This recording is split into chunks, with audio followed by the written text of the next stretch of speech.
vamos a mencionar el día de hoy, pero de todas maneras hay unas cosas, digamos, previas al ciclo menstrual que tenemos que entender para poder ver cómo es el funcionamiento en general, ¿no?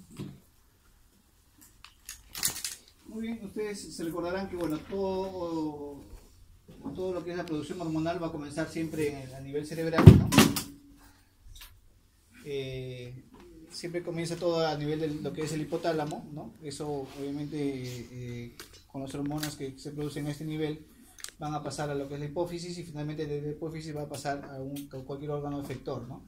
Y obviamente un órgano bastante distante, ¿no? Entonces lo que vamos a ver nosotros quizás ahora es básicamente la producción de lo que es tanto del hipotálamo y de la hipófisis, ¿no? Y ya finalmente lo que es la parte ya netamente del útero, lo que corresponde a la parte del ciclo menstrual, eso ya lo verán el día de mañana, ¿ya? Entonces, se acordarán pues que hay varios ejes, ¿no? Bueno, el eje que vamos a tratar el día de hoy va a ser básicamente el eje de lo que es hipotálamo, hipófisis, gonadal, ¿no? El hipotálamo, bueno, ya eso es una parte más que todo, bueno, no sé, un poco,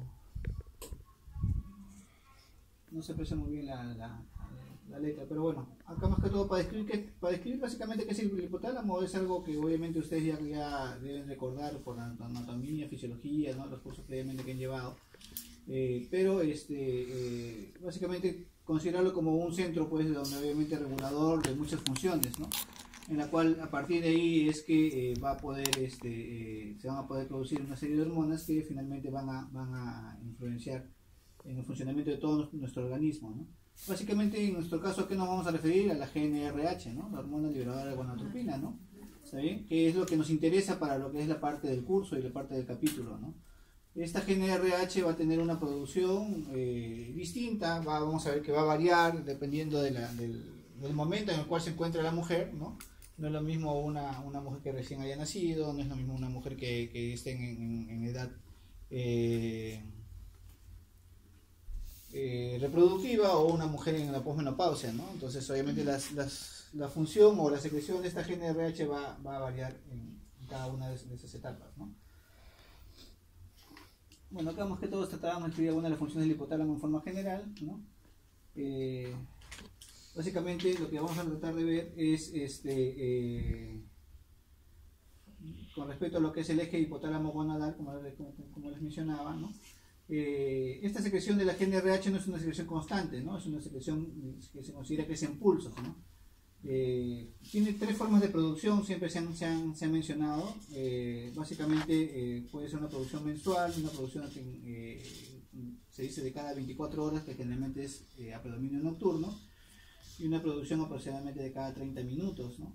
Entonces, dependiendo del tipo de producción que se dé, es que obviamente uno va a tener un efecto diferente a nivel ovárico y a nivel uterino también, ¿no? Básicamente, ¿qué es lo que vamos a querer lograr con la GnRH? Que obviamente que llegue a la hipófisis y que en la hipófisis se produzca la FSH y LH, que son las dos hormonas que finalmente son las que van a participar directamente en los órganos efectores, ¿no? Ya, como decíamos, este eje no es el mismo durante los diferentes tipos de vida, ¿no? Van a haber algunas variaciones, ¿no? Por ejemplo, no es lo mismo durante la vida fetal, no es lo mismo durante la vida neonatal, prepuberal o la etapa puberal, ¿no? Que es donde obviamente ocurren todos los cambios y la mujer comienza a tener ya o desarrollar más a plenitud sus órganos sexuales, ¿no? En la vida fetal, ¿qué va a pasar, no? Como dice ahí, las neuronas de GnRH migran, dice, desde la placa olfatoria hacia el hipotálamo, ¿no? Entonces, básicamente, ¿qué es lo que tenemos que entender acá en la vida fetal, ¿no? El control nervioso, dice, la excreción de la gonadotropina hipofisiarias no madura hasta la semana 20, ¿no? Eso es lo principal, que quiere decir que antes de ello no hay mayor función de esta hormona, ¿no? Dice, lo importante de la excreción de LH y FSH verificada entre la semana 10 y 20 en el feto sería independiente del control de las neuronas de la GnRH, ¿no? Si bien es cierto, estamos hablando, bueno, ya decíamos de que la gonadotrofina, bueno, va a llegar a producir LH y FSH, vemos que en esta etapa no hay ese control, ¿no? O sea, o no hay esa correspondencia, ¿no? Se producen indistintamente, ¿no? ¿Ya? Eso es lo que más o menos tenemos que entender en la etapa fetal, ¿no? Después, a partir de la vida de la semana 20, ¿no? Comienzan a expresarse ya receptores para GNRH, donde ya ahí aparentemente ya comienza a haber la regulación, ¿no? La regulación de la producción de FSH y LH producto de la secreción de la GNRH, ¿no? Esto es un gráfico más o menos porque trata de representar o de esquematizar lo que es cómo es el funcionamiento, ¿no? Pueden abrir la puerta porque hace calor, ¿no?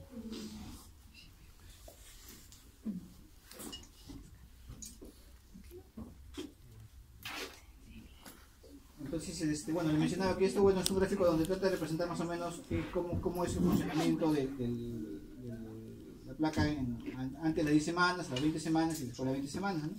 Como repito, básicamente lo que ustedes tienen que entender o llevarse la idea es que al inicio la producción es independiente, ¿no? Antes de las 20 semanas.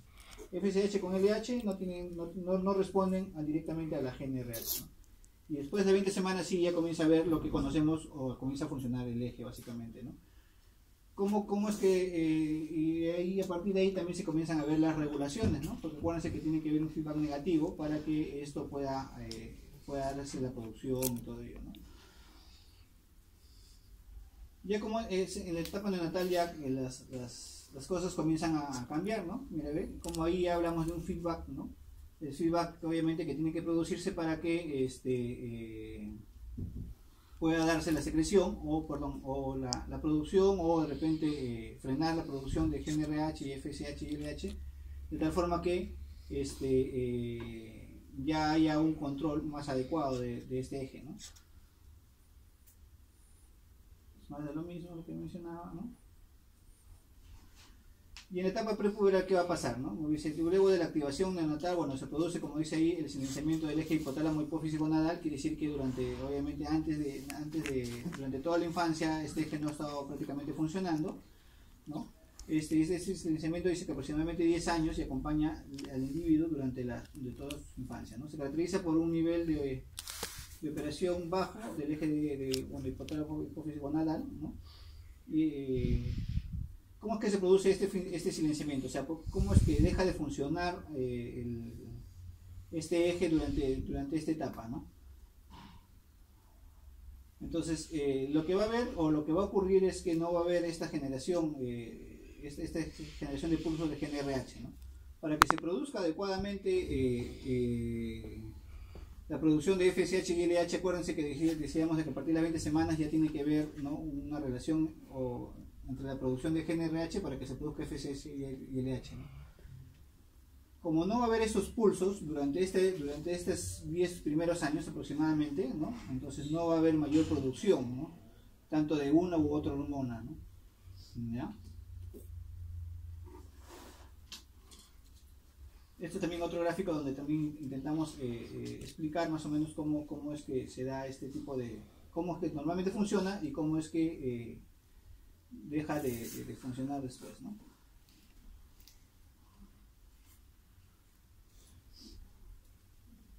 ¿Cuál es el mecanismo de inhibición central? Dice, ¿no? O sea, ¿cómo es que opera este mecanismo? ¿Por qué deja de producirse los pulsos de GNRH, ¿no? Normalmente debería responder a cantidades o a valores o variaciones de la producción de FSH y LH, ¿no? Y esto básicamente se da a nivel, pues, de los núcleos, ¿no? El núcleo paraventricular y el núcleo preóptico, que son los núcleos que más nos interesan en la producción bueno, en el caso del hipotálamo, ¿no? Y obviamente también en el caso de lo que es la hipófisis, ¿no? Acá vamos a ver que en el núcleo arcuato, que ya básicamente hablamos de la parte medial basal, ¿no?, del hipotálamo, ¿no? Pues no va a haber una adecuada producción, ¿no? Y las neuronas secretoras de GNRH son las que se van a bloquear o van a comenzar a bloquear su producción, ¿no? Entonces, todo esto ocurre, como les repito, estamos hablando a nivel del hipotálamo, ¿no? De tal forma que se bloquea siempre la producción y finalmente no va a haber mayor efecto a nivel periférico, ¿no?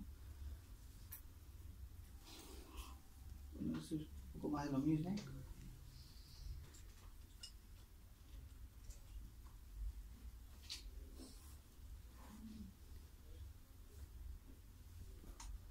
Entonces, mire, ¿qué pasa en como dicen, en la vida postnatal temprana, ¿no? Como durante el tiempo que el feto ha estado en el vientre, ¿no? Ha habido siempre producción de estrógenos y progesteronas, obviamente maternos, ¿no? Hay también, se considera una cierta producción de todas maneras por parte fetal, ¿no? Pero que obviamente esta producción es muy mínima, ¿no? Que finalmente va a influenciar de todas maneras en la producción, ¿ya? Como dice ahí, la caída de ese neonatal de los esteroides placentarios, ¿no? Porque obviamente ya no hay ningún aporte exógeno para el feto, ¿no? o para el recién nacido, de estrógenos y progestágenos, finalmente hace que se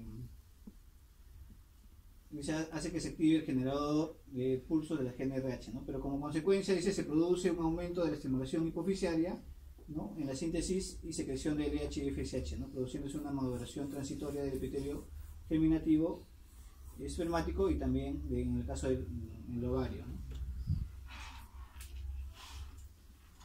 Nuestra etapa prepuberal. ¿Cómo se produce el paso a la pubertad, ¿no? Primero existen varios mecanismos que operan en paralelo, pero que tienen diferentes funciones, ¿no?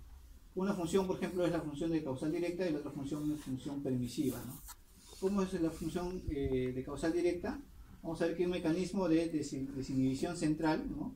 O sea, todo lo que estaba bloqueado a nivel del hipotálamo tiene que obviamente comenzar a funcionar, ¿no? Para que comiencen a producir los pulsos, ¿no?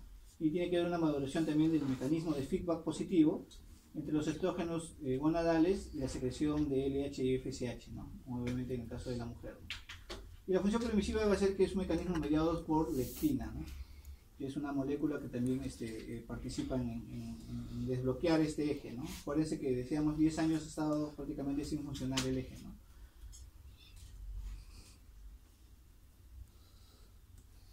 Entonces volvemos a mencionar los mismos núcleos, ¿no?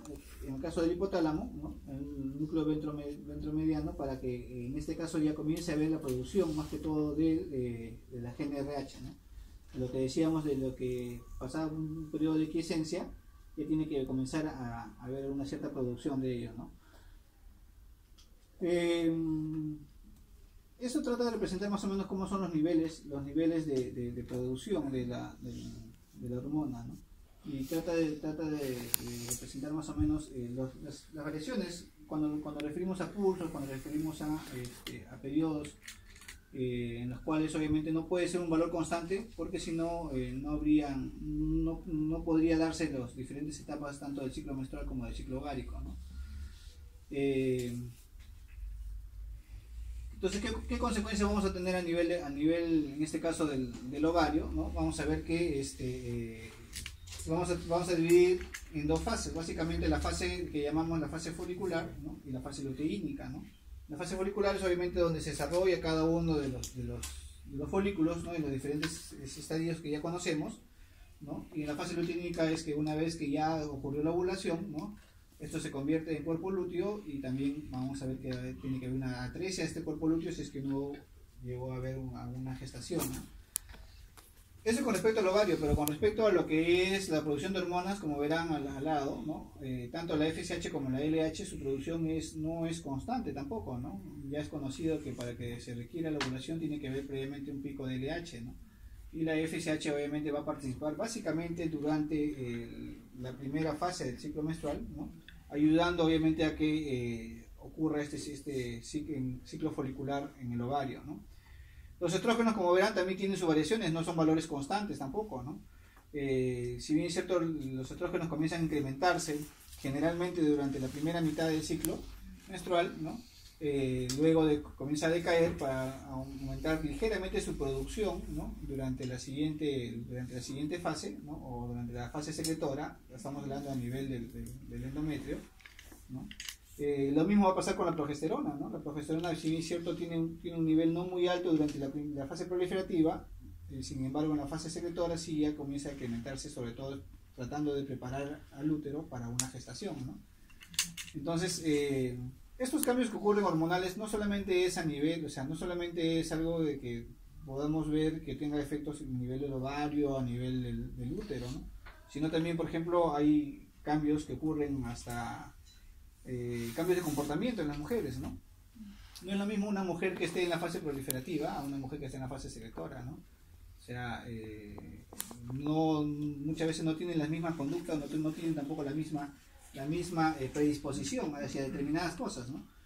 Por eso que hay una patología que se llama el síndrome premenstrual, ¿no? Que trata de explicar, por ejemplo, cómo ocurren todos los cambios de comportamiento a nivel producto de estas variaciones hormonales, ¿no? En las mujeres, ¿no? Y que finalmente alguna alteración en ellas puede conllevar pues, a que tengan un problema mayor, ¿no? Entonces, como repito, siempre estamos acostumbrados solamente a ver de repente que, bueno, se produce